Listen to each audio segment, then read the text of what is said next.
Welcome to the annual Steampunk World's Fair in Somerset, New Jersey.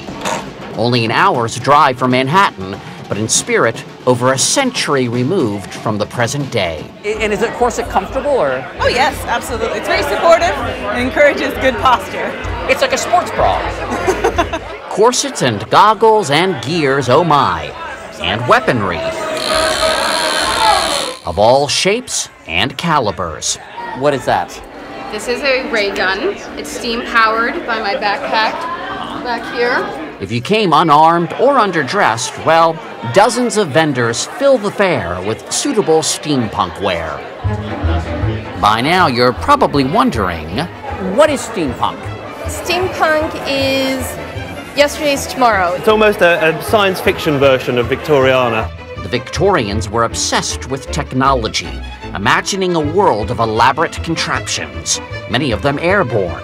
Flights of fancy powered by steam, the fuel behind the Industrial Revolution. In the steampunk universe, the Victorian vision of the future, adventurous and optimistic, has come to pass. It's the ideal version of the past. Right. So it's the Victorian era without all the disease and pestilence? Yes. Yeah, the intersection of technology and romance is what I like to say. Jake Von Slatt came to the fair in his steampunk, well, his diesel-powered bus. And the keyboard has brass around it? Is that brass? The keyboard is brass framed. Lovely and expensive. This keyboard sells for over $1,000. Yeah, that I wanted a computer that would look at home, say, aboard Captain Nemo's Nautilus. Jules Verne's 20,000 Leagues Under the Sea is one inspiration behind steampunk. So's the classic 1960s TV show, The Wild Wild West. When is a ventriloquist dummy not a ventriloquist dummy? When it's Dr. Lovelace, of course.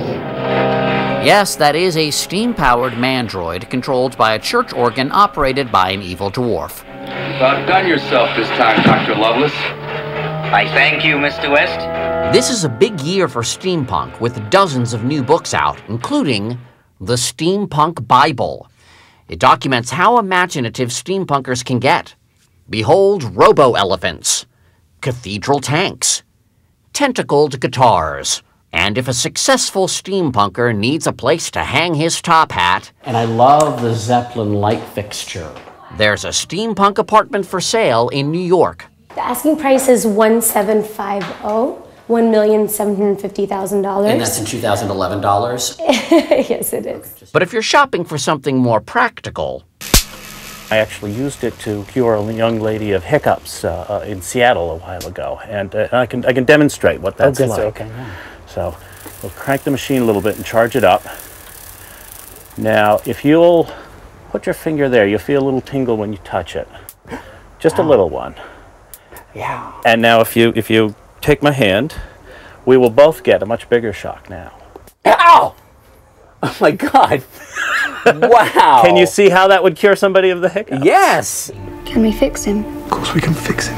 the steampunk style is showing up in movies like Martin Scorsese's Hugo I've never seen anything like it. and the Robert Downey Jr. version of Sherlock Holmes. Specifically designed to prevent us from disarming it. Do you have a Sherlock Holmes rap? I don't have a Sherlock Holmes rap, but I may steal that idea, thank you. Okay, all right. Meet Paul Alborough, school teacher by day, But later on you will become... I will become Professor Elemental, a steampunk Victorian rapper. Now when I say Earl Grey, you say yes please, Earl Grey. Yes please. Earl Grey. Yes please. Professor Elemental raps about tea and trousers and splendidness. It's splendid. It's splendid. I may need to brush up on my history, but there weren't a lot of rappers in Victorian England. No, there wasn't a lot of rappers in Victorian England, but I like to think that if there was one, he would have looked like this, basically. He's played a lot of steampunk gigs and says this extravaganza is exceptional.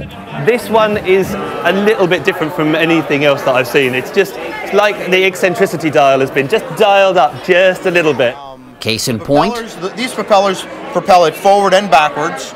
The sky was no limit for the imagination of Captain Leviticus Finch, not his real name. Well, I love your airship. Thank you, thank you. A work in progress, his remote-controlled dirigible flew as high as the ceiling and his gas tank allowed.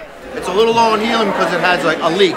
And yes, my friends, My name is Tibor Manischewitz, Sky Pirate. there were jetpacks. It started out as a ceiling fan. A ceiling Took fan? it apart, painted the blades. It takes real imagination to look at a ceiling fan and say, hey, that could be a jetpack. Thank you. Later on, I discovered some really nice jetpacks that didn't look like they'd been hot glued together. Yeah, actually, it's easier if we put the right arm in first. Okay, okay. You know, we put the helmet on you, and then you'd be... Oh, wow, I'd love to. All right. It's a look. It's a look. Now you could walk around this place, and you'd fit right in. Of course, you may ask, would I want to fit in? Why do you think they're doing it? That's a very good question. I think it's like live-action role-playing games and comic books and movies. It's that escapism. You know, you can spend a day as an airship captain or a sky pirate or an evil villain or whatever it is you might want to do. But does a movement so firmly rooted in the past really have much of a future? I did see a lot of families and quite a few children, in costume and in utero. When is your steampunk baby due? August 18th. You could call Marissa Taylor the mother of steampunk, but she's a 21st century woman when it really matters. We're not gonna do it Victorian style. I want medicine, I want drugs, I want a bed that's nice. How soon are you gonna put a top hat on your steampunk baby? Probably like the day she comes home. Meet Charlotte Adventure Zimmerman, Marissa's daughter, Steampunk Baby of the Year.